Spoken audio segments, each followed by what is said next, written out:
So why is safety important to me? It's an interesting question. It's almost one where I struggle to know quite where to start. In my previous business, we help clients improve safety performance exclusively. And that meant we were working very closely with safety professionals in almost every industry you can imagine and all over the globe.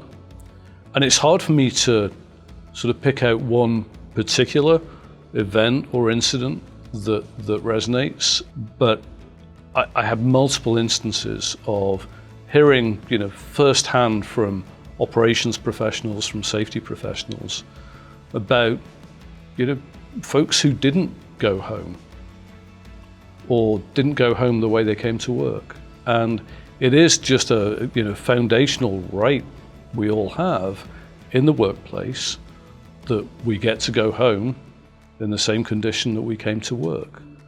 And, we have an obligation as employers, we have a societal obligation